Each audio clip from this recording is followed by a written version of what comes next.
Hello, everybody. This is Mike Van Meter, and welcome to the Recovery is Possible podcast. And I want to thank you for joining me. And you can reach us at our Facebook site, which is also called Recovery is Possible, or a website, which is vanmeterwellnesssolutions.com. And this podcast exists to educate the public about addiction, remove the stigma associated with addiction, and offer help and support to those suffering from addiction. And as you guys know, we have our good friends sponsoring this program from FHE Health. And FHE Health is a substance abuse and mental health treatment center specializing in treatment for first responders who are suffering from PTSD, anxiety, and substance use. So take the first steps to a better life today by visiting fhehealth.com. And today I have with us Melissa Hinton. And Melissa is a very interesting lady, and she's doing some phenomenal work here in Loudoun County, which is up in Northern Virginia, not far from where I live. And she's with the Loudon Serenity House. And this is a nonprofit that she started, and she's going to talk to us about and all the great work that they're doing. And currently they have both a men's and a women's home that they've opened. In October 2020 is when the women's home opened up. And then November of 2021, the men's home opened up. And we got connected through a mutual friend and heard about the work that they are doing. And this is actually very timely that we're discussing the Serenity House and the work that she's doing, because something that I have observed over time is that there's a real lack of continuing care coming out of not just detox, but long-term inpatient treatment, 28-day, 60-day, 90 days, or even longer. Sometimes people go into treatment longer than that. But, it doesn't end there. Early recovery, intensive recovery needs to continue beyond that initial treatment. And one of the things that I have seen, and something I'm becoming more and more passionate about, is finding ways that people can work on the recovery in a more in-depth way beyond treatment. And that's what Melissa's working on right now. And she's going to tell us about how she got into this work, why she's doing this work, and everything that they are doing over there. So Melissa, thank you so much for coming on the program today. Absolutely. Thank you so much, Mike. I love your program. Thank you for having me. So I found recovery from alcohol use disorder very young. I was very fortunate to find sobriety when I was 20 after some treatment centers. And obviously I came from a family where we had a long history on both sides of my family. So it helped me to get started young. And my drinking history was short and intense and was enough. And after a couple of years of trying to figure out how I can stop, I grabbed onto the tools and the support that people showed me in the community. Self-help, part of my story was sober living. So fast forward, over years of abstinence, I'm now around year 35. Whoa, thank God. Nice. Congratulations. Yeah. So yeah, it's amazing. And it just goes to show what grabbing on to self-help and the recovery community, that it works. And I saw it with my own dad, and I was able, luckily, to find my way as well. And so over the years, I've noticed, at least in my community, I grew up in Maryland, moved over to Virginia. I work in the technology industry, and Northern Virginia is a real booming area with technology. And working with women, I just didn't see that there were a lot of resources available, and it's a very affluent area, and I just couldn't get my head around it. Mm-hmm. And I said, well, we can't really point to any one person and say, hey, fix this. I think we all have a part in it. And I said, let me get some friends together and start a nonprofit and see if we can get some sober living set up in the area, because that's kind of a quick thing that you can stand up with a group of people. And we wanted to do it as a nonprofit. So I founded LoudonSerenity.org, and I had a umbrella nonprofit sponsor our organization until we were able to get our paperwork and everything filed so that we can be our own nonprofit. And what happened is I had been through a struggle for several years with my sister, who was my best friend, and she died in 2019 of alcohol withdrawal. She lived with me off and on. And it was horrible. And I took that pain that I felt during COVID and really was passionate about trying to help and heal through doing something for the community to help other women, since there just wasn't a woman's house anywhere near where I lived. And with the help of a friend and an angel investor, we were able to get a house and open that up during COVID. And sure enough, the house was filled, and we continue to have a waiting list.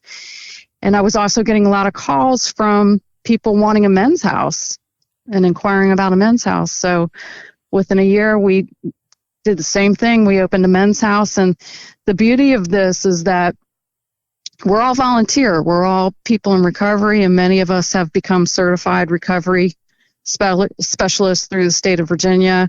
And what that means is that we've taken some education courses and we have our own lived experience, and we're helping people find recovery, and it works.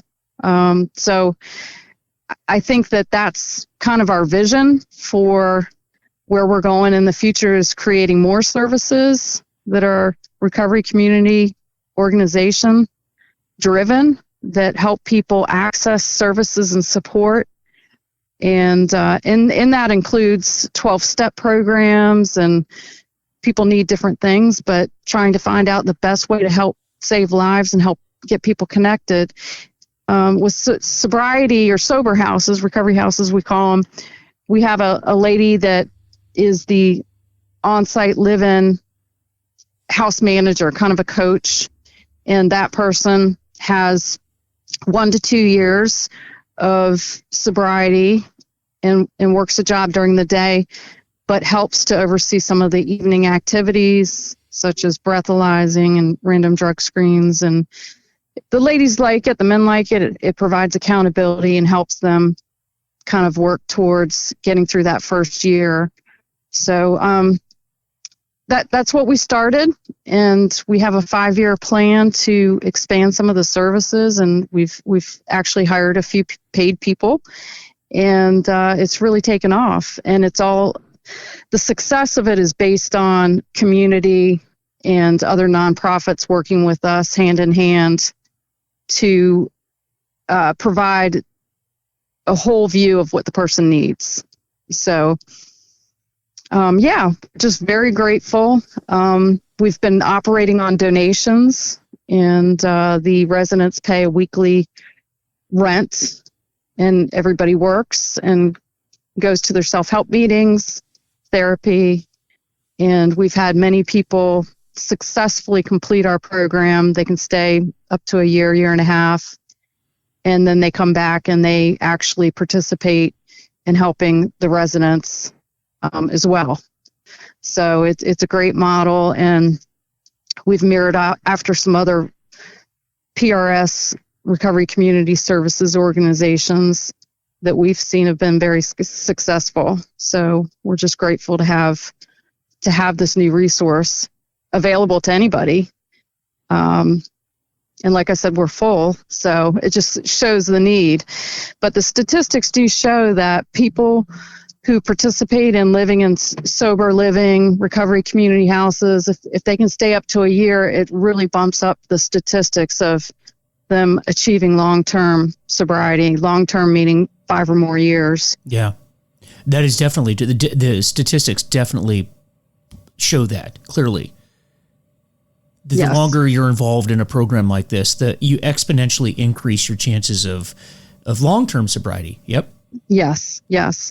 And the other thing we noticed is that there isn't a lot of affordable housing in the area. And so people that are just starting their life over, sometimes they may have made a career change, or maybe they're going to take a lower level job just to focus on the recovery. And so it also helps provide affordable living where they have love and support during that first year. And we do provide some financial assistance too. Sometimes people don't have the money for the first or second month's rent. So we do have access to some funding and grants to help people as well, and mentor them in finding jobs and financial management of their finances. And helping them to get therapy and repair some of their relationships within their families. So when you looked at this, and by the way, I'm so sorry to hear about your sister. Thank you. Yeah, when you heard about this, I mean, the idea of having a sober home is not new. I mean, sober homes have been out there for a while, but was there a reason why you gravitated towards this? Did you look at this and just think, okay, there's a gap in treatment, and this is something that I'm going to do to help fill that gap? What drove you to want to do this in honor of your sister, as opposed to doing something else in honor of your sister? So my sister was the second person within a 2-year period that I was very entangled with, that I truly loved and was walking the path of recovery with them. We had another friend in common that also passed away from a relapse. Her name was Allie. And I think both my sister Rachel and Allie would have really benefit by having a sober house in Northern Virginia, a level 2 house, where they would have that structure and that support, because the first 90 days are so critical. Yeah. And, some people hit that bottom, so to speak. Everybody's bottom is relative. And they're ready, but sometimes people are really struggling with some triggers and just that, the withdrawal that just, sometimes it can take up to a year for the brain to heal and for people to really get through that. And we have found that sometimes people need some medication to help with the cravings under a doctor's care. And, people need different things. It's not one size fits all. Or they might have a relapse and just need some added support to get back on track. And so it just really opened my eyes to the need.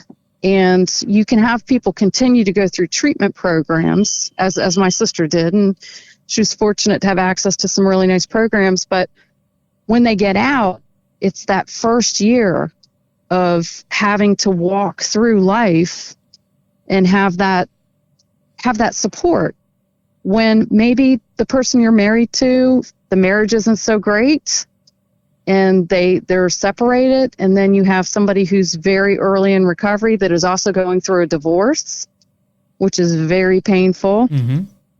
So it's extremely helpful to have that as a resource for the person to have support and to have tools and to have people around to help them work through that in the first year. Yeah, no, you are so correct about that. Drinking and drugging alters the neurobiology in your brain, and it takes a long time. And I think, people in early recovery, I think that's very underestimated by a lot of people that come into early recovery. And it's so tough. Not only are you trying to change the neurology in your brain, but oftentimes whatever brought us to the point to where we needed to be in treatment to begin with. And I mean, whether it's a DUI, arrests, divorce, about ready to lose a job, whatever is going on in your life, that drama in your life, you're usually you're still at the height of dealing with that. And so now your body is going through all these changes and you're struggling, and you still have that pull that your body wants the drugs or alcohol. And then you throw the drama in on top of that. And it's the hardest part. That's why that first year, I would say that first month is the really the hardest, but certainly that first year. And if you can get past about a year and a half, 2 years, again, exponentially large increase in your chances of going beyond that, if you can make it to that point. But that's the hard part. And that's why I think that, sober houses are so critical to that. And what I will tell you, And I kind of get your thoughts on this. So I just spent the last year interning at a treatment facility and work with a lot of patients. And one of the things that we have to do with patients when they leave is give them a treatment plan and give them our recommendations as to what we think they need for follow-on care. And sober house is not something that we recommend to everybody. It's kind of an individual type of thing. But many patients, we do recommend that. And I will tell you, almost to a person, there's so much resistance to that. Patients just don't want to do sober living. But I will also tell you that, and I did not do sober living myself, but I do know a lot of people that are in the recovery community with me that have done, and they swear by it. Everybody I talked to that has done sober living has said, yep, that was the best thing I ever did. So why the resistance? And if somebody's listening to this podcast right now and they are in this category, what would you say to them about that? So I think sober living it's just a commitment. Let's face it. We always say, compare it to any other disease. If you have, maybe a cancer or something like that, and somebody says to you, if you do these things, you have a really good prognosis. So I think there's still the stigma of living in, just around the disease. There's a lot of shame and stigma. I'm going to a recovery house or I'm going to a sober house. I think there's a stigma associated with it. And there's all different types of houses. There might be some that aren't so nice. Aesthetically, you walk in and maybe it's not appealing. And I think that sometimes that could be a turnoff. If your house at home is a lot nicer and you're walking into a place that, is not clean, is not kind of what you expect. I've heard that from a lot of people that they've walked into places and myself, when I was 18, I walked into a sober house and it wasn't very nice. I lived there for a couple months, but it can be really hard. It can be hard. And so I think sometimes there's just a lot of different reasons why people don't want to do it. But I think the other thing is that sometimes people also feel like they've missed out on so much. They just want to get back home and fix everything and get on with their life. But I think sometimes when we encourage people, just be open about it, maybe give it 30 days at a time, one day at a time, just like you work on your sobriety a day at a time. Don't think about, this is, a year. We'd like you to commit for a year, but, let's just take what's in front of you. Mm-hmm. And, you owe it to yourself. This is a deadly disease, and if you can have reinforcement to help you get through those first couple months, you deserve that. Mm-hmm. So I always try to tell people that as well, and especially if the person has had a history of relapsing. What have you got to lose? You're doing something different this time. Mm-hmm. Try something different. You can always leave if you don't like it, you don't see it's of value. But usually once they get in there and they give it 30 days, they say, okay, I'll stay another 30. And that's kind of how it goes. And this is your recovery, but we want to help reinforce you on what you're doing. And the other thing is too, I think if we also let them know that strength in numbers, you don't have to do this alone, especially those first 90 days. This is tough stuff that you're doing. Give yourself a break. Give yourself a little bit of time. And so sometimes just explaining it to them that way. But a lot of times people will eventually call us once they get on their own. If they have a relapse, they'll call us because they came and looked at the house. They saw that it was nice. They saw people smiling, laughing, having fun. And sometimes they end up calling us after a relapse. And that's okay. I mean, it's okay. Yeah. We didn't get to the point in our addiction where it was a problem overnight. And I think the problem is that people come into sobriety and they think that they're going to get sober overnight. And that's not the way that it works. Exactly. It takes time. Exactly. It really does. And that first year in particular, there's just a lifestyle that has to be adopted, and it has to be a pretty intense lifestyle in the beginning. At least that was my experience, where I just had to, personally, I didn't start getting sobriety until I threw myself into recovery. And I mean, just going after Right. it like it was all I did. It was almost like I was a fanatic, Go in the after beginning. it like you went after a drink, right? Yeah, in the beginning. Now, the good news is for folks that get into long-term recovery is that it kind of balances out. I mean, It does, yeah. in the early days, I mean, just this is a small example, but like I had this app on my phone, and I would, and it was a good thing because I was so proud of every day that I got. It was like, oh, look at this. I'm not just, I've been sober 36 days, and not just the days, but it'd be like in 7 hours and 35 seconds. And I know, it's amazing. You remember that? And a lot of people do that, but that's a good thing because it was so hard. And yes. I was so proud of every hour that I got. 10 years later, I'm not doing. I couldn't tell you the number of days I have now. But now the reason being is because you move on and you get back engaged in life. And frankly, I don't obsess over alcohol like I did. I don't. Yep. It's not at the forefront of my mind. It's actually really the only time I even talk about alcohol is like when I'm on this podcast or I'm at a recovery meeting. That's right. I never even think about alcohol outside of that. Thank God. Because you change, you become re-engaged in society, and I think that's what a sober house does. Yeah, it brings you back to life. Yep. Our lives are very full, and you used to wonder, what am I going to do now that I don't drink? Oh my gosh, what did I do before? Now I think, how the hell did I do anything while I was drinking? That's right. Man, and it's so important. And so one of the things that I've noticed is as I've gotten sort of into the recovery business, if you will, if you want to look at it that way. I look at it as a calling, not really a business, but you know what I mean. Into where this is like where my focus is. Mm-hmm. I look out along the land.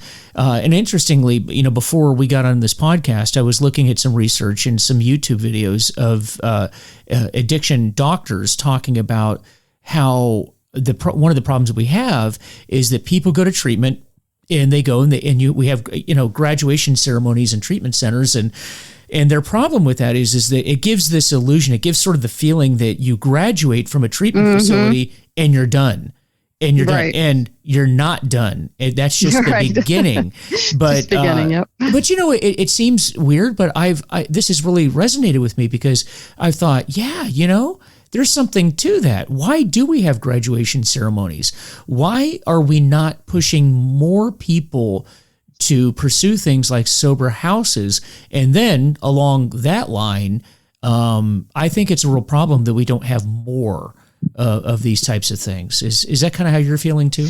Yeah. And one of our big goals is to create, as I mentioned earlier, that there's a peer recovery specialist type training that we're really promoting in Northern Virginia, because a lot of people, middle income people, can't access, even if they might have insurance, they don't get approved to access services and those sorts of things, maybe a therapist, or they can't afford to pay the out-of-pocket.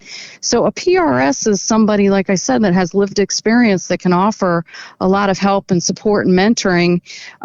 It'd be similar to a sponsor in AA, but a little bit more kind of involved. Some people do get that with their sponsors and the 12-step programs, but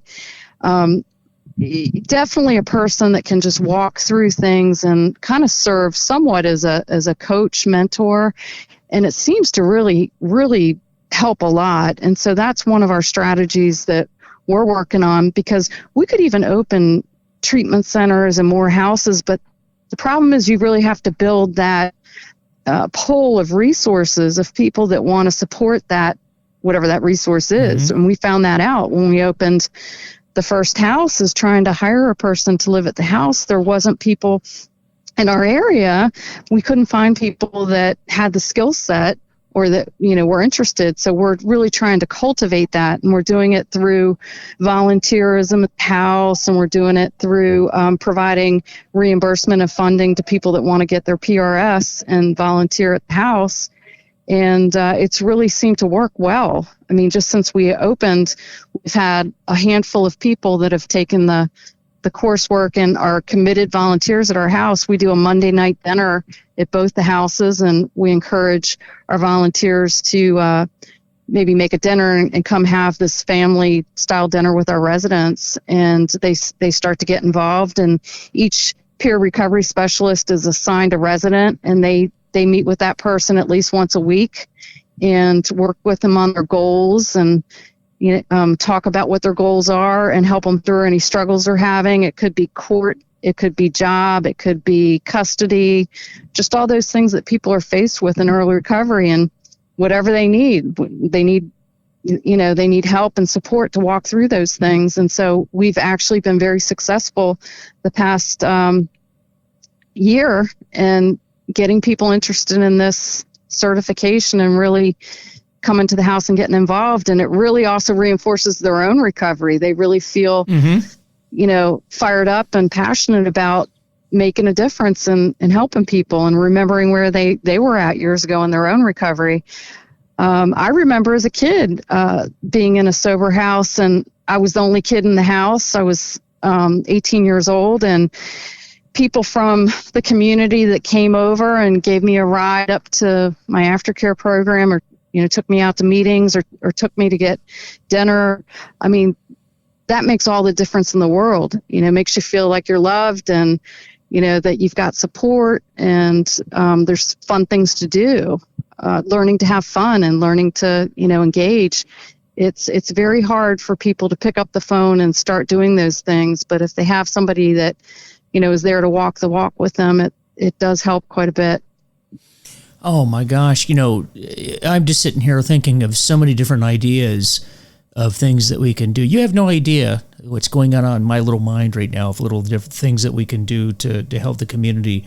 And I wish there was more people like that. And there is such a shortage of licensed counselors right now. That's one of the things one of the things I learned in my internship is that the burnout rate amongst counselors is high. Yes, really. It is. Oh my goodness, it's high. I've always kind of known that, but now that I'm working in this area, I see it. And I don't know that we've ever had a need for more counselors, but yet we can't get people to go into the profession because it's not paid very well. Number one, there's no money in it, and B, even when you are there, it's difficult because this is every single person you're dealing with is going through really. One of the darkest periods of their life. So imagine if your job every day is to go work with people who are going through a dark period in their life, but you have a front row seat to it, and that's every person that you deal with. It takes its toll on people, and this idea of having a peer support, the way that you're talking about, like we have peer support in our organizations. I come from the federal government, the military, police forces, and we have peer support there. And these are not licensed professionals, but these are people that have an interest, maybe a background in it, and they've received some modicum of training to do what they're doing, but it's not the full-fledged licensure like what I'm working towards now. And I see the benefit in having somebody come in and help out and help support people in ways that maybe doesn't necessarily need to be at the level of having a full-fledged licensure. There's a need for people like that, like what I'm doing. But, the question is, but does everybody need to have that? And I don't know that everybody does. I think it's good to have a mix. Like I said, we have a few paid people, and of course, as we grow and expand, and we definitely work hand in hand with the mental health professionals, psychiatry, because people need different things, and some people do need medication. Some people do have severe, bipolar or post-traumatic stress disorder. That it's hand in hand. That has to be addressed in order for them to be successful in their recovery. So we really promote and encourage them. Hey, are your medications getting low? And really try to keep them in line with that, because it's so important. But yeah, I think that the peer, the fact that I have a career in IT, but I love the fact that I don't get paid to do this, and they know that I'm there as another person that is here to help you, and sometimes that has more weight with people. In some respects. It's not about money. Yeah, it's not about the money. And I worked in addiction for 7 years after I found sobriety. I was going to college and working. And so I worked for one of the treatment centers that I went through as a kid, and I loved it. It was such a great experience, and the internet was taken off at that time, and I got into technology, and I wound up getting out of it. But this is a way that I can still, have my foot in it. Mm-hmm. And I just love it. And I think a lot of people are discovering that as well, that, hey, you might not be as passionate about your day-to-day job, but, here's something that I have found that I really love and enjoy. And, it's helped me heal a lot too. With the loss of my sister, you look at all the pain that you go through sometimes in terms of losing a loved one to addiction, and you take that and put it to good use. That's really what it is. We can sit and it's understandable when people just go into their pain and don't come out of that. But I just love the fact that you're using this pain to help other people, and it's very honoring to your sister. And I know that she'd be proud of you, no doubt about it. Well, it's interesting because before she died, I took her over and showed her this house, and she had heard me. She would hear me talk forever about my vision and what I wanted to do. And so a couple people said, are you going to call it Rachel's house? And I said, no, but we have a nice flower memorial garden for her in the back. And I said, so many people I know have lost loved ones. And, my hope is that this house will be around for a long, long time. But, I do honor her in terms of having the garden for her, and our friends. We had friends in common in recovery, so they too come over and work in the garden, and it's just a really nice thing. And there's a couple pictures of her in the house. So, and her furniture from her apartment's filled in the house. So we feel like she's there. So it's pretty cool. But it's definitely a healing experience. And so many people have been touched by the loss of a loved one, either actively, they can't reach them. They're into their addiction and just the daily pain that they're living with, or having lost somebody, or just wanting to give back and enjoy helping others. We've got like a real nice mix of people that are involved with the house, on the board or on some of our committees. And it's great. Wow. It's now, and you opened just as COVID was starting to take off, correct? Yes, it was. That must have been something. Yes, it was the summer of 2020, I think June or July. And a friend of mine who had lost his son had opened a house in Rockville for young men. And I saw what he was doing, and I said, this was even before my sister passed away. My sister was in recovery. And I saw what he was doing, and I said, we need this. We got to do this. And then after my sister died, he said, let's do this. And I basically looked at what he did and followed a lot of his lead. And then we also went to the Virginia Association of Recovery Residents, which is a certification board for the state of Virginia. And I looked at their standards and their benchmarks, and it took a lot of the guesswork out of it too. So we followed that lead, and we're a certified house, which means we are above the quality standards, and we want this to be a really beautiful house, and it is. People walk in and they say, this is nice. Wow. And they feel at home there, and it's a beautiful place. It's well furnished nicely. We do a lot of nutrition and cooking and education and yoga and hikes, and try to help people get on track to a healthier life, mentally, spiritually, physically. Now, do you, so the daily routine, people would get up, go to, now we're talking during the week here, but they're going to work. I would imagine that's part of it. And then what do the evenings look? So walk us through a day. What does it look like there? Yeah, so they get up in the morning. At 7, there's a morning meditation, and they get their coffee and come downstairs, and they do a reading and 5-10 minutes of a meditation. And then everybody goes to work. And if they haven't secured a job yet, then you're required to volunteer until you find a job. We also have connections with some other nonprofits that help with jobs and resumes. And so everybody's working. And then in the evenings, they go to their self-help meetings, or they meet with a sponsor, or they go to therapy. And then we have a mandatory house meeting on Monday nights where we do a family dinner. And then after the dinner, we talk about logistics of the house and any issues going on. And then everybody checks in. And we do the same thing at the men's house as well. There's a whole group of men volunteers that do the same thing. And they pay their rent on Monday nights. And we also have activities throughout the week. We have volunteers that are coming to pick people up to take them out to meetings or take them out to do fun things. And after they've been at the house for 30 days, they can, go home for a night. And we just work closely with them to help, not so much be an authority figure, but just help coach and set goals. And we do have some accountability policies. If drug or alcohol are introduced into the house or somebody is using, then they are asked to leave, and that's to protect the environment. But they can apply to come back, and we often work with people on that. So, we want to make sure that people have some structure and some fun and, feel like they're a part of something. And so we that's what we try to do.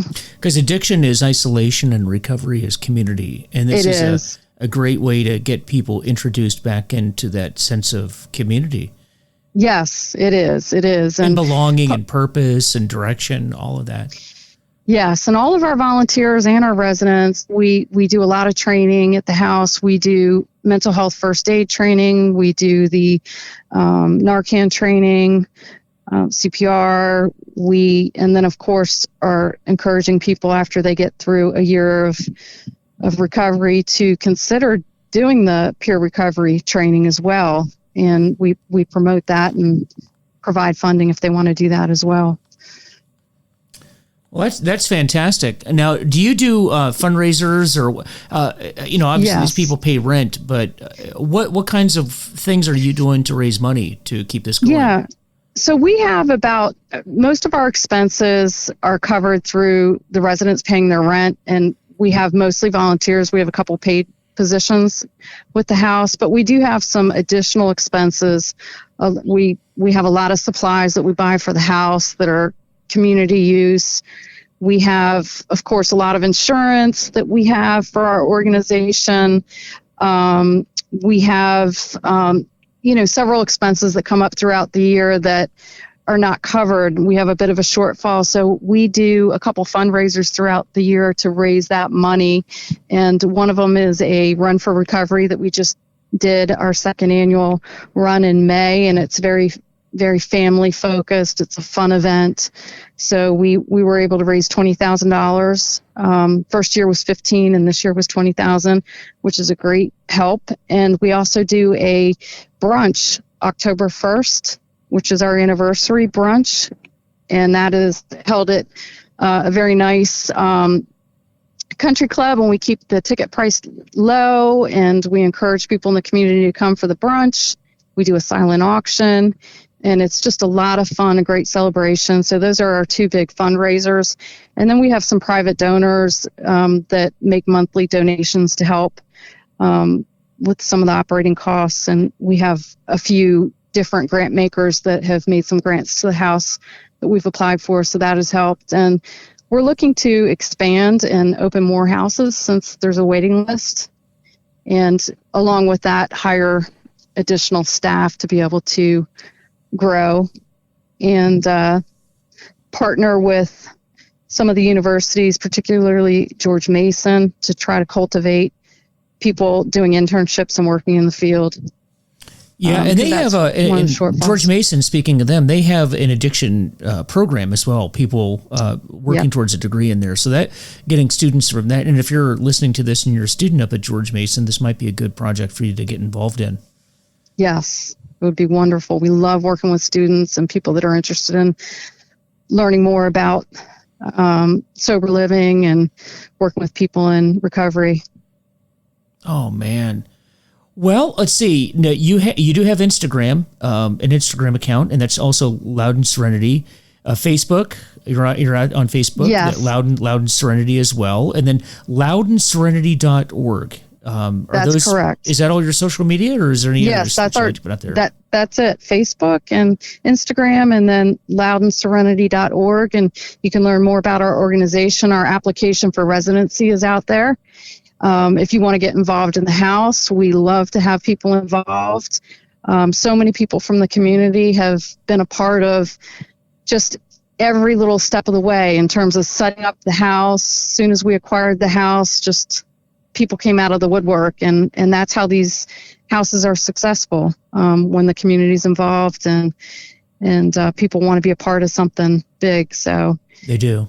Particularly it's early cool. people that are early in recovery. Well, people in recovery in general, but if you're early recovery yourself and you're looking for a way to be of service, and I'll tell you, after COVID, the addiction rates have skyrocketed. Yes. Mental health issues have skyrocketed. Yes. And this is a time for all of us to get back involved in the community after 2 years of being forcibly shut down. This is the time to get back and help the people, and the work is endless, and many, many hands are needed. So this is the time, and this might be the place for you to get involved if you're looking for something to get involved in. We would love it.